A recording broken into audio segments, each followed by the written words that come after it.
One statement in what follows cannot be true in reality. The old house on Hill Street had been divided into 4 apartments.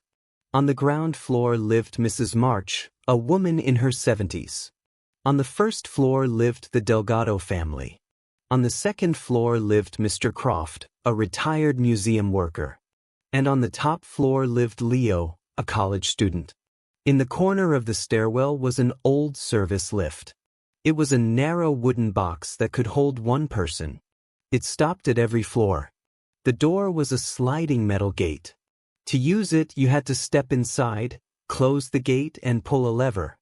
The lift would not move unless the gate was fully closed. There was also an important safety feature. A gate on any floor could only be opened when the lift was actually at that floor.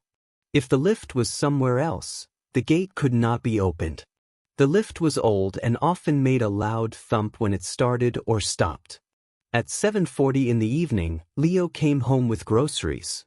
He walked up the stairs to his apartment on the top floor. He didn't see anyone on the stairs.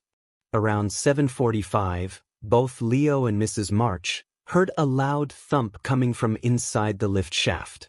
It sounded like the lift had hit the side of the shaft as it moved.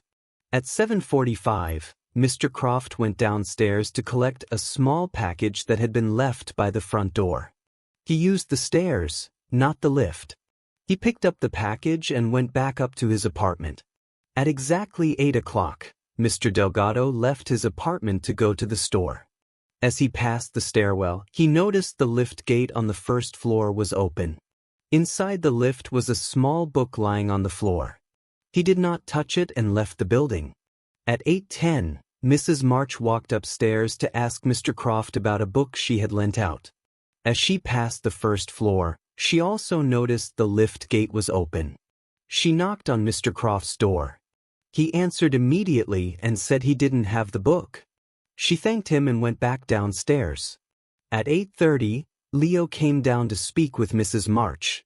As he passed the first floor, he noticed the lift gate was now closed.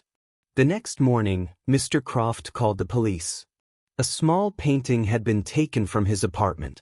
He said he had last seen it at 7 o'clock the night before. The painting was about the size of a sheet of paper and could easily be carried under one arm. The only unusual thing found in the building was the book lying inside the lift. The book belonged to Leo. It was a library book about art history. Leo said he had no idea it was missing. Detective Ross spoke to everyone. Mrs. March said she had been in her kitchen cooking dinner when she heard the loud thump around 7:45. She said she stayed in the kitchen until 8:10, when she went upstairs to see Mr. Croft. Mr. Croft said he had been in his apartment since early evening. Around 7:45 he went downstairs to collect his package. He said he used the stairs. While walking back up, he noticed that the lift gate on the first floor was open. He thought it was unusual but did not look inside. Leo said he arrived home around 7:40 and went straight up to his apartment using the stairs. He said that about 5 minutes later he heard a loud thump inside the lift shaft. Now think carefully about what everyone said. Remember how the lift gates work. One of these statements cannot be true. Can you spot the lie? You have 5 seconds.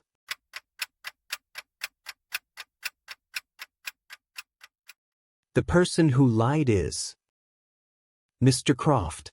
Here's why.